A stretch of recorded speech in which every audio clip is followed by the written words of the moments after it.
Hi viewers, எல்லோருக்கும் வணக்கம். இன்னைக்கு பாண்டியன் ஸ்டோர் தொடர்கதையில் பாவங்க கதிருடைய மாமனார் கீழே விழுந்து அவருக்கு அடிபட்டுடுது. அவர் கொண்டு வந்து ஹாஸ்பிட்டலில் சேர்க்குறாரு கதிர். ஆனால் அதை தள்ளி விட்டது அவங்க தங்கச்சி புருஷன் குமரவேலு. ஆனால் இதை போலீஸ்க்கு ஃபோன் பண்ணுறாங்கங்க. கதிர் மேலே பழி வந்துடுது. நீ தாண்டா எங்கள் அண்ணன் தள்ளி விட்டுருப்ப, நான் விடவே மாட்டேன் அப்படின்ட்டு சக்திவேல் போலீஸ்க்கு நான் இப்போவே ஃபோன் போடுறேன்னு சொல்லிட்டு போலீஸ்க்கு ஃபோன் போட்டுறாரு. எல்லாம் வேண்டான்னு சொல்லியும் கேட்காம போலீஸ்க்கு ஃபோன் போடுறாரு. அப்போது ஹாஸ்பிட்டல்லையே அடிச்சுக்கிறாருங்க. பயங்கரமாக கதிரை போட்டு அடிக்கிறாரு சக்திவேல். டாக்டர் அப்போ மடக்கிறாரு. ஏங்க என்னங்க நினச்சிட்டு இருக்கீங்க? இது என்ன ஹாஸ்பிட்டல் நினச்சிங்களா இல்லை வேற இடம் நினச்சிங்களா அப்படின்னதும் சக்திவேல் என்ன சொல்கிறாருன்னா, நான் போலீஸில் இவனை பிடிச்சி கொடுக்காம விட மாட்டேன் அப்படின்றாரு.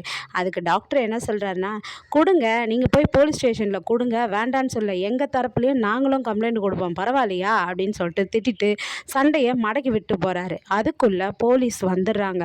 போலீஸ் வந்ததும், டே சக்தி, இது மாதிரிலாம் செய்யாதடா, இது நம்ம குடும்ப விஷயம்டா, கதிர் அப்படிலாம் செஞ்சுருக்க மாட்டான்டா அப்படின்னு காந்திமதி சொல்கிறாங்க. எல்லாரும் சொல்ல சொல்ல சக்திவேல் இல்லை, இவன் தான் எங்கள் அண்ணனை கொலை பண்ண திட்டம் போட்டிருக்கான் அப்படின்னு சொல்லிட்டு போலீஸ்கார்கிட்ட சொல்லி, சார் இவன் தள்ளி விட்டான் சார் எங்கள் அண்ணனன்னு சொல்கிறாரு. அதே மாதிரி குமரவேலும் என்ன போய் சொல்கிறாருன்னா, அவர் செஞ்ச பழியை கதிர் மேலே போட்டுடுறாரு. இல்லை சார், இந்த கதிர் தான் தள்ளி விட்டான், நான் என் 2 கண்ணால் பார்த்தேன்னுறாரு. உடனே கதிர் முறைக்கிறாரு. சார் எப்படி முறைக்கிறான் பாரு சார் அப்படின்றாங்க.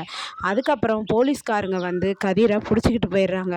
பிடிச்சிட்டு போயிட்ட பிறகு அதுக்கப்புறம் கோமதி, ராஜிக்கு இந்த விஷயம் தெரிஞ்சு கோமதி வர வரையும் வெயிட் பண்ணுறாங்க. கோமதி எங்கேயோ வெளியே போயிட்டு வராங்க. வந்ததும், அத்தை இது மாதிரி அப்பாவுக்கு அடிபட்டுடுச்சின்னு சொல்கிறாங்க அத்தை, என்னன்னு தெரியல அத்தை அப்படின்னு ராஜி அழுகுறாங்க. உடனே இரு இரு ராஜி, என்ன சொல்கிற நீ, இரு நான் உடனே மாமாவுக்கு ஃபோன் பண்ணுறேன் அப்படின்னு சொல்லிட்டு பாண்டியனுக்கு அவங்க வீட்டுக்காருக்கு கால் பண்ணுறாங்க. கால் பண்ணால், கோமதி எனக்கும் இப்போ தான் ஃபோன் வந்தது, நானும் ஹாஸ்பிட்டல் தான் போயிட்டுருக்கேன், நீங்களாம் ஹாஸ்பிட்டலுக்கு வந்துடுங்க நீயும் ராஜுன்னு சொல்லிட்டு பாண்டியன் போகிறாரு. அதுக்கப்புறம் கோமதியும் ராஜியும் ஆட்டோவில் வச்சு சரவணன் கூட்டிகிட்டு வராரு.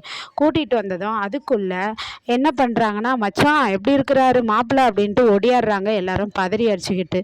அங்கே இருக்கிறது பழனிவேல் இருக்கார் ஹாஸ்பிட்டலில். இன்னும் கண்ணு திறக்கலை அண்ணன், இன்னும் ஹாஸ்பிட்டலில் தான் உள்ளே இருக்கிறாரு, யாரும் பார்க்கக்கூடாதுன்னு இருக்காங்க டாக்டரு அப்படின்றாங்க. அப்போ பாண்டியன் கேட்குறாரு, ஏய் என்னடா கதிர் மேலே சும்மானா போலீஸில் கம்ப்ளைண்ட் தரேன்னு சொன்னாராமே உங்கள் சக்திவேல் அண்ணன் அப்படின்னு சொல்லி கேட்குறாங்க. எவ்வளோ திமிரு இருந்தால் அவன் கம்ப்ளைண்ட் தருவான், ஏன்னா உங்கள் அண்ணனுக்கு உதவி பண்ணதே கதிர் தானேடா முத்துவேலுக்கு, எப்படிடா சக்திவேலு கம்ப்ளைண்ட் தருவான் அப்படின்னு சொல்லி பேசும்போது உடனே பழனிவேல் சொல்கிறாரு, அண்ணா இப்போ தானா கதிரை போலீஸ் பிடிச்சிட்டு போச்சுனே அப்படின்றாங்க. உடனே என்னடா இது அநியாயம், ஏன்டா என் புள்ள அப்படிலாம் செய்ய மாட்டான்டா அப்படின்னு சொல்லிட்டு கோமதி சொல்கிறாங்க. எதுக்குடா இது மாதிரிலாம் பண்ணுறீங்க, முத்துவேல் அண்ணனுக்கு அவன் தானடா ஆப்ரேஷன்லாம் பண்ணி கூப்பிட்டு வந்தான், கூடவே இருந்து பார்த்துக்கிட்டான், அவன் எப்பட்றா அவரை கொலை பண்ண முயற்சி பண்ணியிருப்பான், தள்ளி விட்டுருப்பான், என்னடா சொல்கிறீங்கன்றாங்க.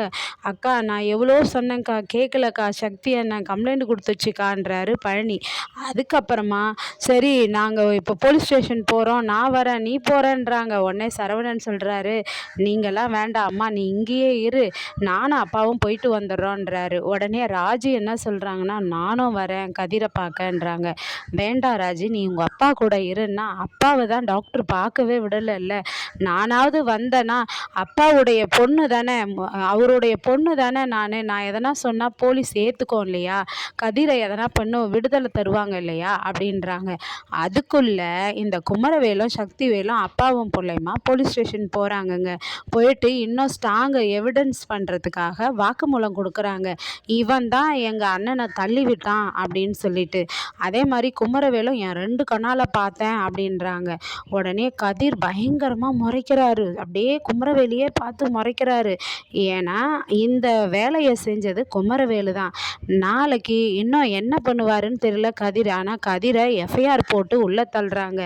ஆனால் முத்துவேல் கண்ணு முழிச்சாதாங்க யார் தள்ளி விட்டன்ற கதையை தெரியும். நாளைக்காவது முத்துவேல் கண்ணு முழிப்பாரா அப்படின்றத திங்கக்கிழமை வரையும் பார்ப்போம். நன்றி, மீண்டும் தொடர்க. பாய் பாய்.